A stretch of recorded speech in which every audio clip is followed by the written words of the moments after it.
Hi, everyone. This is Jonathan Cedillo, student at Grand Canyon University, and today I'm presenting to you Metabolic Acidosis and Compensations. Presentation for the class Biology 520, Concepts of Human Physiology 2, Professor Dr. Jones Tassoni. Introduction. In this presentation, the article Role of the Carotid Bodies in the Respiratory Compensation for the Metabolic Acidosis of Exercise in Humans is presented and summarized.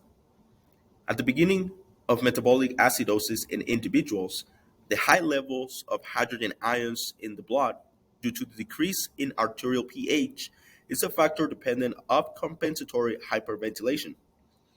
Studies reveal that carotid bodies have regulatory activity in compensatory hyperventilation.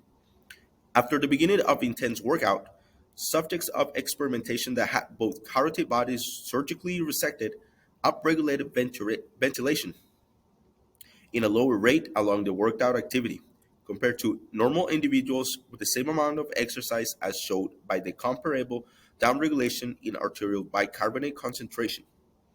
Interestingly, arterial pH was decreased during worked out activity in the carotid body resected group.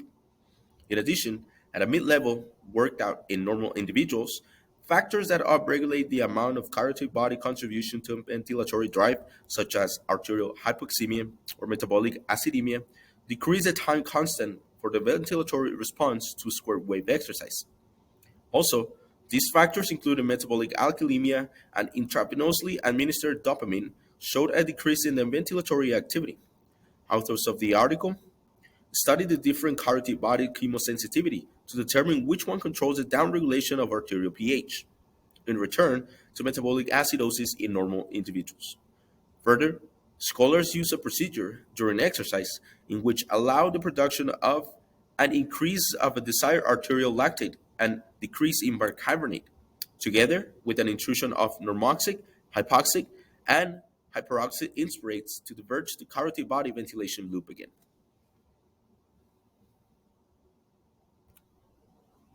Methods. 7 individuals were put to exercise and tested. Samples of the respiration were analyzed for the following gases: oxygen, carbon dioxide, and nitrogen. Computational analyses were also carried on to study breath by breath of minute ventilation, oxygen uptake, carbon dioxide output, respiratory exchange ratio, and tidal partial pressure of carbon dioxide, and tidal partial pressure of oxygen, and the ventilatory equivalents for carbon dioxide and oxygen. During 3 preparatory tests, subjects exercised in an incremental manner. After testing, lactate concentration was measured.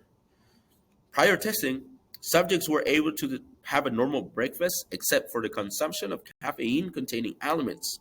Then a gauge catheter was placed in their bronchial artery. Ventilatory and gas exchange variables and electrocardiogram were chronically measured. Results. In Figure 1, according to the authors of the article, the levels in the output of carbon dioxide and uptake of oxygen for a normal individual during an intense exercise session are presented. The exercise was performed during hypoxia, 12% oxygen, and normoxia, 21% oxygen conditions. Such exercise was computed and presented with a V-slope technique in order to measure lactate concentration. Here, in Figure 2, data of the concentrations in arterial blood of lactate graph A, pyruvate graph B, and lactate to pyruvate ratio graph C during exercise are presented with the different percentages of oxygen concentrations of 12, 21, and 80%. During exercising, lactate incremented its concentration in the first 8 minutes in all oxygenic percentages.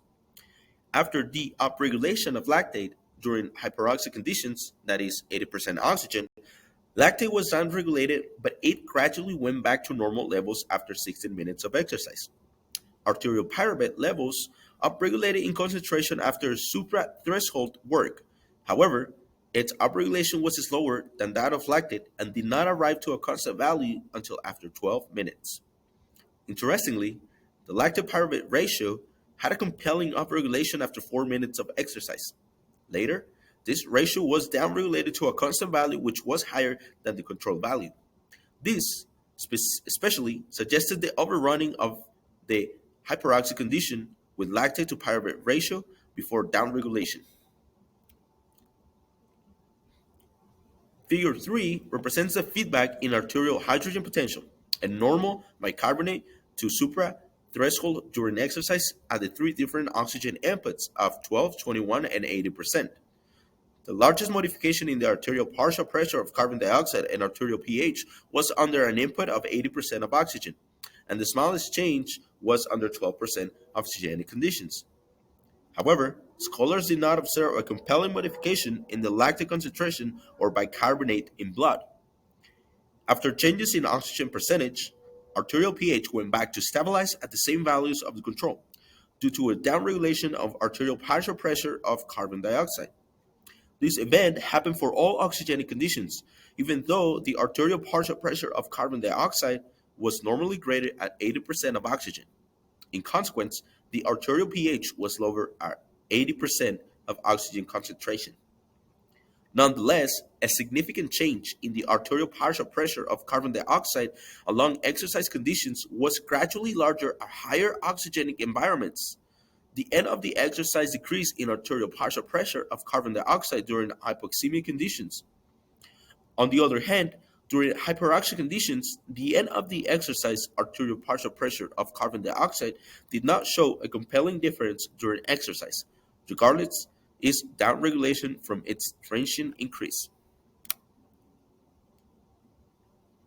Figure 4 is a representation of the arrangement differences in arterial hydrogen potential as a function of arterial partial pressure of carbon dioxide at normal bicarbonate concentrations to supra threshold of the exercise at the three different levels of oxygen.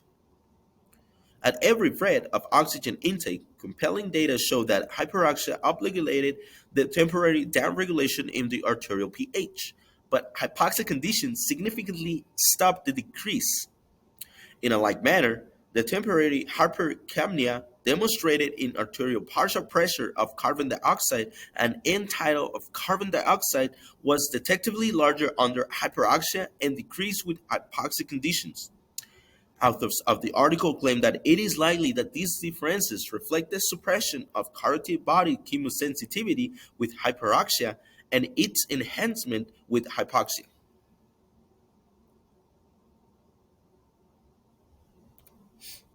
Figure 5 shows the changes in arrangement in ventilation as a function of arterial potassium concentration to suprathreshold of the exercise for the different oxygen conditions. The changes in potassium concentration, according to what the authors of the paper explain, appear to be imparted in a greater portion by the actual load of exercise than the oxygenic conditions. In consequence, with a smaller exercise performance during hypoxic conditions, the potassium levels were low for specific ventilation activity as shown in figure 5. The problem here is that during hypoxia, which is presented as a carotid body stimulator, increases the carotid body stimulation to arterial potassium. However, as potassium concentration rises to its maximum in the first 2 minutes of exercise, it appears that the changes in the potassium concentration do not affect the slower compensatory recovery of hydrogen potential that happen along the minutes 4 and 24.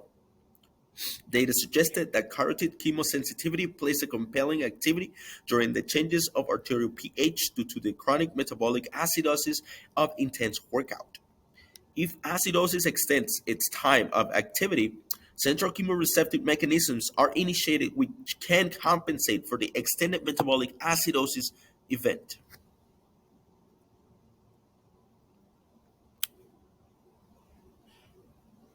Here, in the article, Role of the Carotid Bodies in the Respiratory Compensation for the Metabolic Acidosis of Exercise in Humans, the following can be concluded. In return to intense exercise-induced metabolic acidosis, the decrease in pH is inhibited by the level of compensatory hyperventilation. To identify the activity of carotid bodies in this event, individuals did worked out for 24 minutes at inspired oxygen fractions. The work measures were meticulously given to have the same load of exercise. Regardless, the many inspirates hence the resultant upregulation in arterial blood lactate.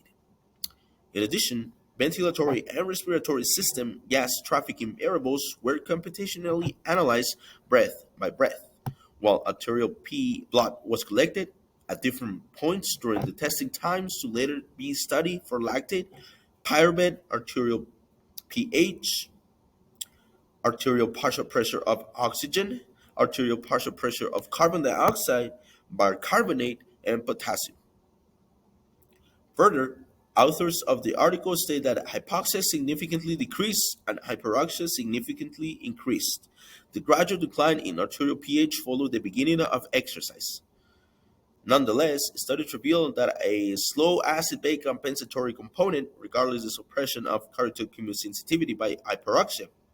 Finally, scholars conclude the following in humans. Carotid body chemosensitivity plays a dominant role in constraining variations of arterial pH in response to the acute metabolic acidosis of heavy exercise, but that secondary, presumably central chemosensory mechanisms subserve a slower compensatory role.